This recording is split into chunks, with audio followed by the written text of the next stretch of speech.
আজিকালি ডক্টৰতকৈ ডাঙৰ ডক্টৰ এজন আছে, সেইজন হ'ল ইণ্টাৰনেট ডক্টৰ। যিয়েই নহওক আমি নেটত চাৰ্চ কৰোঁ, জ্বৰ কিয় হৈছে, কাহ কিয় হৈছে, এই সকলোবোৰ ইণ্টাৰনেটেই কৈ দিয়ে। লগতে মেডিচিনো কি খাম আমি তাতেই বিচাৰি লওঁ আৰু ডাইৰেক্ট ফাৰ্মাচীৰ পৰা আমি মেডিচিন লৈ আনো। কিন্তু মেডিচিনো খালোঁ, ভালো পালোঁ আৰু দুদিন পিছত বেমাৰটো আকৌ হ'ল। এনেকুৱা কিয় হয় জানেনে? কাৰণ জ্বৰ, কাহ এই সকলোবোৰ বেমাৰ নহয়তো, বেমাৰটোতো আমাৰ দেহৰ ভিতৰত হৈ আছে, যাক আমি দেখা নাপাওঁ। এই জ্বৰ, কাহ এই সকলোবোৰ আমাৰ বেমাৰবোৰৰ লক্ষণহে। আমি ডক্টৰৰ ওচৰত যাব এলাহ কৰোঁ, ভাবোঁ যে বহুত টেষ্ট দিব, বহুত বেছি মেডিচিন দিব আৰু বহুত টকা যাব।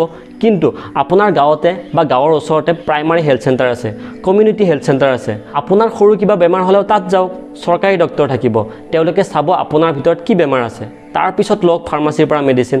আচলতে কথাটো হ'ল বেমাৰ এটাক আমি যিমান পাৰোঁ সোনকালে ধৰা পেলাব লাগে, তেতিয়াহে তাৰ ট্ৰিটমেণ্ট সহজ হৈ পৰে। এনেকুৱা ধৰণৰ স্বাস্থ্য সম্পৰ্কীয় ভিডিঅ'ৰ বাবে চেনেলটোক ছাবস্ক্ৰাইব কৰক। ধন্যবাদ। জয় আই অসম।